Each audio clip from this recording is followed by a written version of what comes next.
Hi everyone, I'm Sharlene from Sew Dressmaking and welcome to episode 28 of my weekly planning weekly catch up, that's what it's called now. So last week I got quite a lot done. It was a lot of quick projects, but I think I kind of needed that just to I have a lot of stuff piling up at the minute I feel, and it was good to just get a few things out of the way. So first we'll talk about what I'm wearing. I am wearing, my top is the Felix sweater from Wendy Ward's Sewing Basics for Everybody. It is, I think I've put the book away now. So that book has loads of different, there's like 4 patterns in it I think, and then you can mix and match some of them. There's loads of different variations for them. So this can be a t-shirt, a sweater, a tunic, a zip up and a hoodie, which is great. So it's just raglan sleeves. The biggest change I made was the sleeves. I have used the sleeve from the belted sweater by Digital Pattern Library. I have wanted to try that pattern but with a slimmer bodice, because it is quite big, so I have mashed the two of them together, and this is a black rib knit fabric from Minerva, so it's going to be for their Minerva Makers blog. So there will be a blog post coming very soon hopefully with all the details on how I did this, how I mashed the two patterns together. And then my trousers are, I'll put a picture of these, the Helens Closet Arden pants. So I've had these cut since summer, probably the start of the summer. Maybe around mid-May if I'm being honest. So it was good to get these sewn up. On Saturday night I just decided I needed something kind of quick and easy and just to get another thing ticked off my list. The other reason, I think sort of maybe subconsciously, the kids are off school now for 2 weeks. They're having an extended midterm, so it's like here in Northern Ireland we're doing like the circuit breaker, so it's not a full lockdown, but there is a lot of services and things that are closing and different things like that. So the kids were going to be in school this week and then off next week, so they've just got an extra long break. So yeah, I think maybe the thought of having to be in the house and run around after them, these are going to be perfect. And yeah, so I wore them yesterday and I wore them again today. So yeah, Saturday night I decided I wanted something quick. I knew how to make these. I was pretty sure of the construction, so I got the legs and the pockets all put together Saturday night, and then just had the waistband to attach on Sunday morning, and that was it, which was great. I left out a lot of the like top stitching details and stuff on it, which was why it was so much quicker. And yeah, there'll be a few more details about these on my Instagram later on today, about sizes and different things like that. So yeah, that's what I'm wearing today. Really comfy in both of these. I love them. Definitely I'm going to make this again, this jumper, maybe in like I could maybe make both actually, in a like sweatshirt fabric, something nice and cozy. And I think I'm going to use the trouser pattern for some pajama bottoms as well. They're really similar to my favourite ready to wear pajamas, so it would be nice to get a few more. Actually, these are more comfortable obviously, so yeah, I would like to get a few more pairs of them. So then the other thing I got finished, I had been working on it, was this fabric as well is from Minerva. I got it a while ago, maybe April, May sort of time. It's linen with viscose. I used this for my Petra shorts as well, and yeah, really soft and comfortable. So yeah, the other one then I got finished was my Cissy dress by Homer and Howells. I'll pop a few pictures in. So it again is for the Minerva Makers blog, and yeah, really love that dress. So happy with it. I have a hack planned of it now, and I think I'm going to do that over on my Ko-fi channel. So if you're subscribing to my if you have my monthly subscription over on Ko-fi, you'll be able to follow along with that sew along and the different hacks that I make into that pattern. Then published my sew along. So I was wearing my Mindy dress last week I think whenever I recorded, so I published the sew along for it, and yeah, really happy that I got that done. It'd been playing on my mind for so long, so it's up on my YouTube and my Instagram. And then there was a pattern test I did as well. can't tell you what it was, but I would say if it's not released this Friday, it'll probably be released Friday after, so I will keep you up to date on that. And yeah, that is it in terms of sewing.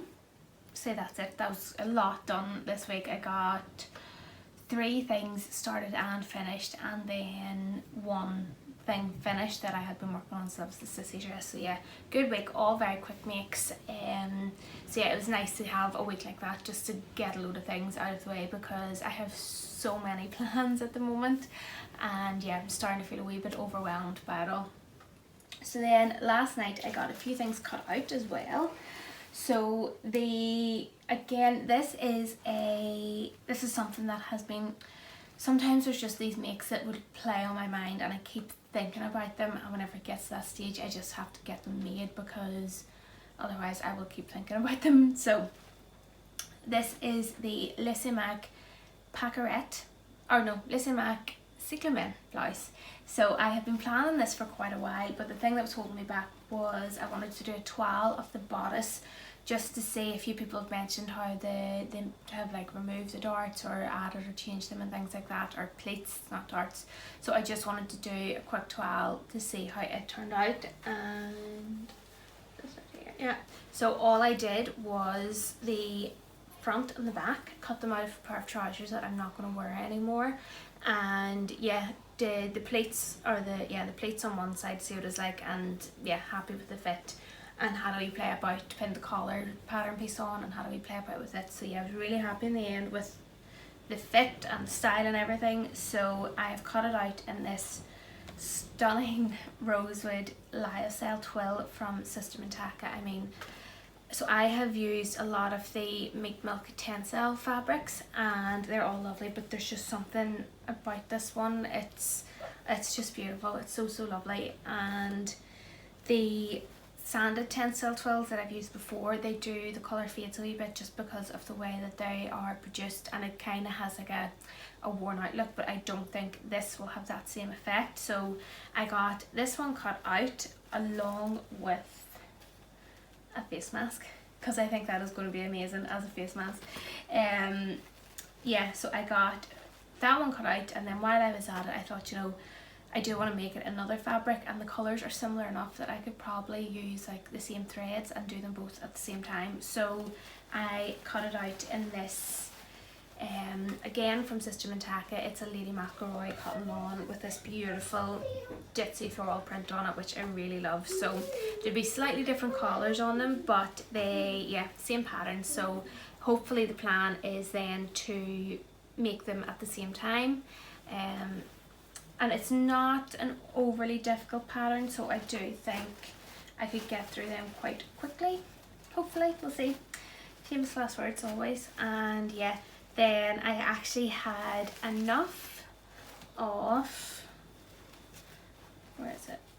It's in here somewhere. So I had enough of this fabric left then to cut a little top for Emily. So this is the Ikatee Couture Peony top, and I had traced it out during the week, and because I had the pattern pieces traced, it meant I could just grab them and lay them out in the rest of the fabric and see if they would fit, and they did. So I just went on ahead and cut them out. So it's just like a plain wee top, and there's loads of different variations to add like ties and bows and things like that on it, but I've just cut it in plain long sleeve, and yeah, it'll be great now for this time of year for, and we'll be matching. So yeah, I'll try and maybe, I might have a wee bit of pink jersey that I could make like a wee pair of leggings in, which would go lovely with that too. So yeah, yeah, so that last night I kind of wanted to sew, but then when the kids are in bed I don't always want to sew because I don't like using my overlocker just in case it wakes them up.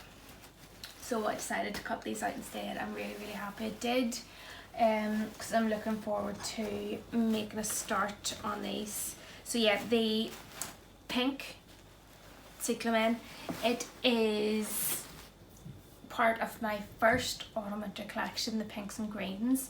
I have that, my green suit and my dawn jeans, and that's it. And I'll probably do another, I've got more of that sort of pink tone of jersey, so I'll probably make a wee t-shirt as well.